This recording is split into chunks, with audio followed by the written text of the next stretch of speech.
الأعضاء الجدد. هذا الكيبورد هو يعني هذا الأوكتاف يشبه هذا الأوكتاف ويشبه هذا الأوكتاف يشبه هذا الأوكتاف، كله مشابه، مجرد هو مثل الدرج مالت البيت، السلم مالت البيت لما الواحد يصعد عليه يسمع تك تك تك تك تك، هذا نفس الشغلة، هم كأنما درج سلم مال البيت يعني دو را مي فا صول لا سي دو. دني احنا ما اعرف به هنا عندني كلهن شلون اطلع اللحن بها. اجي اخذ درجه واحده مثلا اتعلم بها، انا هذا دائما اشرح الاعضاء الجدد. فهذا الصوت، هذا اللا، هذا سي دو را، دني كلهن يطلع لي نفس الاغنيه اللي اريدها، بس كل وحده بلحن مختلف، يعني بصوت اعلى شويه قصدي، يعني اللحن نفسيته بس الصوت شويه اعلى يصير.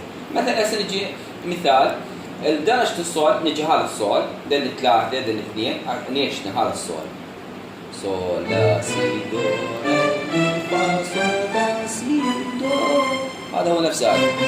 يعني هسه لما اجي اطلع فد اغنيه بدماغي ارجع اعزفها، طبعا الصوت هو نفس باقي الدرجات. مثلا لما اجي اختار من عنده الحجاز وانا نيشنا باذني وبعيوني احفظ المكانات مالت الكل.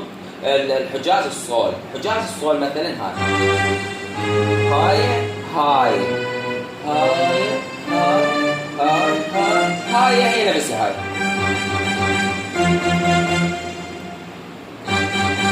هاي ترجع يعني انا لما اجي اشغل اذني بذني بس الحجاز الصول، اطلع مثلا اغنيه معروفه تكون لازم كلها تعرف الاعضاء الوطن العربي. مثلا فوق النخل فوق، خلينا نقول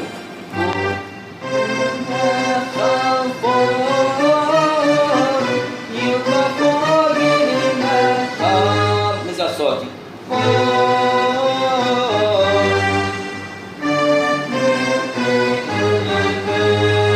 بإذني اطلع، اني ما اعرف اني هذا مالي شغله، هذا اسمه دو وهذا ري. المهم اني اظل العب على ذن المفاتيح مال الحجاز على درجه الصول، يعني هن ماكو غيرهن، بس شنو اظل اشغل اذني. انا عرفت من هاي الاغنيه فوق النخل فوق مقام حجاز، اجي اشغل اذني فوقي صعد نخل فوق نزل صعد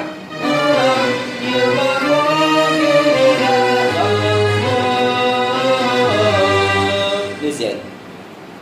نجي مثلا ايقاعها مقسوم، نشوف شلون راح تنعزل.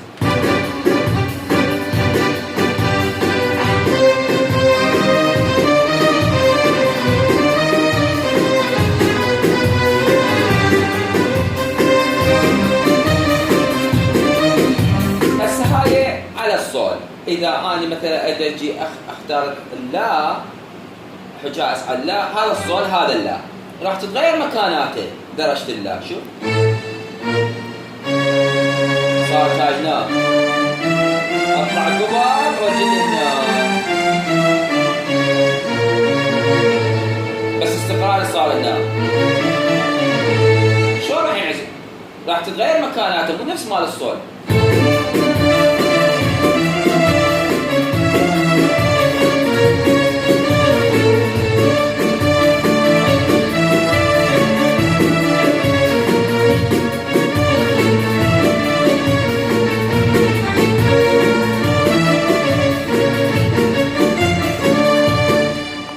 صار علا، اختلفت مكاناته نفس الكلمات الصوت. هاي علا صار استقرار هنا، مع العلم دي وين كانت الصوت كانت هنا، بس هنا نفس الاغنيه بس درجاتها مختلفه. هاي الصوت وذيك الثانيه اللي فوق النخل علا لا بديناها منها العزفه تيجي صوت صعد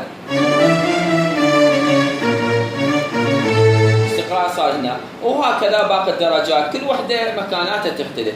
فاحنا ليش نظل نحول يوميا درجه منا ومنا؟ احفظ درجه وحده لكل مقام بدرجة واحدة مثلا اختار الصول او اللا واظل ثابت عليها الى ان يتحسن السمع مالتي واصير محترف. اقدر اطفر اعزف على الري، اعزف على غيره، يعني هسه راح صول لا سي دو ري. شوف هنا المكانات مالت الري تختلف، هنا الحجاز مالها صعدت على هاي ما طلع قبل مثل لا يجي اللي هنا الري، لا هنا نعزف يعني